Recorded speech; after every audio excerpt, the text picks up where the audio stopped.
Basic शिक्षा नवाचार channel में आप सभी का पुनः हार्दिक स्वागत है।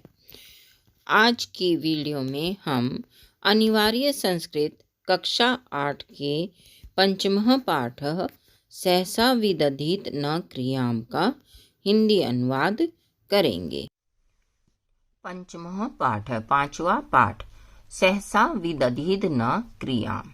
सहसा अचानक से, क्रियाम कार्य को, न विदधीत नहीं करना चाहिए। अचानक ही कोई कार्य या बिना सोचे समझे कोई कार्य नहीं करना चाहिए। ईस्वीय वर्षस्य सप्तम शताब्द्यां महाराष्ट्र प्रान्ते आसीद राजा विष्णुवर्धनः। ईस्वी वर्ष सप्तमी शताब्दी में महाराष्ट्र राज्य में विष्णुवर्धन राजा थे। सप्तमी शताब्दी में महाराष्ट्र प्रांत में, महाराष्ट्र राज्य में विष्णुवर्धन नाम के राजा हुए। तस्य राजसभायाम, उसकी राजसभा में महाकवि भारवी राजकवि आसीत। महान कवि भारवी राजकवि थे। तस्य महाकाव्यम, उनका महाकाव्य किरातार्जुनीयम, उनका महाकाव्य किरातार्जुनीयम पुरा कालात एव, प्राचीन काल से ही अत्यंतम प्रसिद्धम वर्तते, अत्यधिक प्रसिद्ध है। भारवी बाल्यकाले महता परिश्रमेण विद्याम अर्जितवान। भारवी ने बाल्यकाल में महता परिश्रमेण, अत्यधिक परिश्रम करके विद्याम अर्जितवान, विद्या अर्जित की, विद्या प्राप्त की। तस्य विलक्षणा प्रतिभा काव्य रचनायामपि प्रवृत्ता। तस्य, उनकी विलक्षण प्रतिभा काव्य रचना में भी प्रवृत्त हुई, अर्थात में काव्य रचना भी करने लगे। स सर्वदा विद्वत् सभासु सोत्साहम उपातिष्ठत। वह सर्वदा हमेशा विद्वत् सभासु, विद्वानों की सभाओं में सोत्साहम उत्साह पूर्वक उपातिष्ठत बैठते थे। वह हमेशा विद्वानों की सभा में उत्साह पूर्वक प्रतिभाग करते थे। तत्र वहां पंडितैः सह, पंडितों के साथ, अनेक बार चातुर्येन शास्त्रार्थम अकरोत्, चतुरता से उन्होंने शास्त्रार्थ भी किया। स कवि सम्मेलनेषु निरंतरम काव्यम अश्रावयत। उन्होंने कवि सम्मेलनों में निरंतरम, हमेशा काव्यम श्रावयत, काव्य सुनाया, कविता पाठ किया। श्रोतारः तस्य रम्यम काव्यम श्रुत्वा, श्रोतागण तस्य, उनके रम्यम काव्यम, सुंदर काव्य को, श्रुत्वा सुनकर, भृशम प्रशंसन्ति स्म, भृशम बहुत अधिक, प्रशंसन्ति स्म प्रशंसा किया करते थे। श्रोतागण उनके रमणीय काव्य को सुनकर उनकी बहुत अधिक प्रशंसा करते थे। इत्थम, इस प्रकार से, काव्य कलायाम, काव्य कला में, तस्य कीर्तिलता, उनकी कीर्तिलता, उनकी यश पताका, अल्पेन एव, थोड़े से ही, कालेन समय में, चतुर्दिक्षु, चारों दिशाओं में, प्रासरत फैल गई। इस प्रकार काव्य कला में उनकी कीर्तिलता थोड़े ही समय में चारों दिशाओं में फैल गई।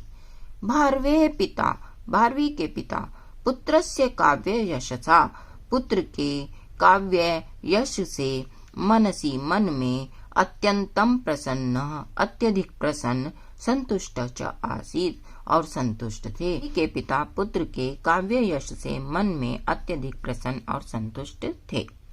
तथापि स वचसा भारवीम कदापि न प्राशंसत। तथापि फिर भी, स उन्होंने, वचसा वाणी से, भारवी की, कदापि न प्राशंसत कभी भी प्रशंसा नहीं की।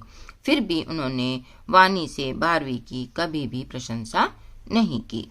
प्रत्युत अपितु स यदा कदा, अपितु में जब कभी, तस्य पांडित्यस्य, उनके पांडित्य की, उनकी विद्वत्ता की, आलोचना आकरोत, आलोचना कर देते थे।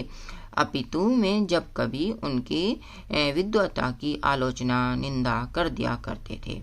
तेन, उससे, भारवी चिंतितः खिन्नश्च अजायत, इससे भारवी चिंतित और खिन्न हो जाते थे। एक बार तस्य पिता, उनके पिता ने काव्यम श्रुत्वा, काव्य को सुनकर राजसभायाम एव राजसभा में ही आलोचितवान, उनकी आलोचना कर दी, तिरस्कृतवान च, और उनका तिरस्कार कर दिया, अर्थात उनका अपमान कर दिया। एक बार उनके पिता ने काव्य को सुनकर राजसभा में ही आलोचना और उनका तिरस्कार कर दिया। तेन अपमानेन, इस अपमान से भारवी पिता से अत्यधिकम रुष्टम उद्विग्नश्च अभवत्, अत्यधिक रुष्ट अर्थात नाराज, उद्विग्नश्च और दुखी अभवत् हो गए। इस अपमान के कारण भारवी अपने पिता से अत्यधिक नाराज हो गए और व्याकुल हो गए, दुखी हो गए। सचिंतया रात्रौ निद्राम न लब्धवान, उन्हें चिंता से रात्रि में नींद भी नहीं आई। गृहे, घर में, इतस्ततः इधर उधर पर्यटन घूमते हुए, वह रात्रि में, वह रात्रि में पिता के प्रकोष्ठात्, कमरे से, कक्ष से, बहिरे बाहर ही किंचित कालम स्थित, कुछ समय तक खड़े रहे। घर में इधर उधर घूमते हुए रात्रि में पिता के कमरे के बाहर ही कुछ समय खड़े रहे। तब स्विषय, अपने विषय में, माता पिता के वार्तालापम अशृणोत, वार्तालाप को उन्होंने सुना। तब अपने विषय में किए जा रहे माता पिता के द्वारा वार्तालाप को उन्होंने सुना।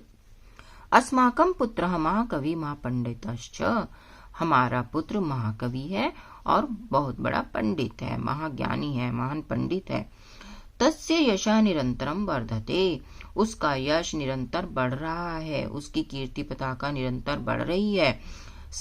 वह समाज में, अस्माकम अपि, हमारा भी गौरवम स्थापयति, गौरव स्थापित कर रहा है, वह समाज में हमारा भी गौरव बढ़ा रहा है।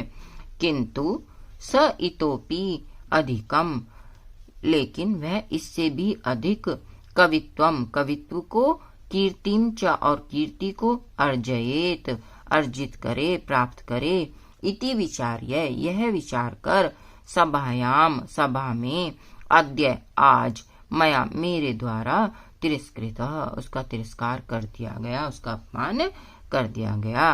इति, लेकिन वह इससे भी अधिक कवित्व और कीर्ति को प्राप्त करे, यह विचार कर सभा में आज मेरे द्वारा उसका अपमान कर दिया गया। एवं श्रुत्वा, ऐसा सुनकर, भारवी ततः प्रतिनिवृत्त, भारवी तथा वहां से प्रतिनिवृत्त लौट गए। पित्रम प्रति, पिता के प्रति, मिथ्यारोषात्, व्यर्थ के ही नाराजगी से, तस्य अंतःकरणे, उनके हृदय में महती ग्लानि अभवत्, बहुत अधिक ग्लानि उत्पन्न हो गई। पिता के प्रति व्यर्थ में ही नाराजगी होने से उनके हृदय में अत्यधिक ग्लानि उत्पन्न हो गई। रात्रौ पश्चातापम कुर्वन्, उन्होंने रात्रि में पश्चाताप करते हुए, एतत् पद्यम प्रणीतवान, इस पद्य की रचना की। सहसा विदधित न क्रियाम अविवेक परमापदाम पदम, सहसा, अचानक से, क्रियाम न विदधित, कोई भी कार्य नहीं करना चाहिए, अर्थात बिना सोचे समझे कोई कार्य नहीं करना चाहिए। अविवेक, अज्ञानता, परम आपदाम, परम आपत्तियों का, पदम स्थान होती है, क्योंकि अज्ञानता तो आपत्तियों का घर, आपत्तियों का स्थान होती है। वृणोते ही विमृश्य कारिणम गुणलुब्धा स्वयमेव संपदः, विमृश्य कारिणम, सोच समझकर कार्य करने वाले या विवेकी पुरुष को, संपदः, संपत्तियां, गुणलुब्धा, उनके गुणों से प्रभावित होकर, स्वयं ही, वृणोते, उनका वर्ण कर लेती हैं, अर्थात जो विवेकी व्यक्ति होते हैं उनके गुणों से प्रसन्न होकर संपत्तियां स्वयं ही उनके पास पहुंच जाती हैं। तो इस प्रकार से हमारे इस पाठ का हिंदी अनुवाद पूर्ण होता है। आशा है आपको मेरा यह प्रयास पसंद आया होगा। इस पाठ के अभ्यास कार्य के लिए हम शीघ्र ही दूसरी वीडियो में आपके समक्ष उपस्थित होंगे। आप देश के किस कोने से मेरी वीडियो देख रहे हैं, कृपया कमेंट बॉक्स में अवश्य लिखकर बताएं। धन्यवाद।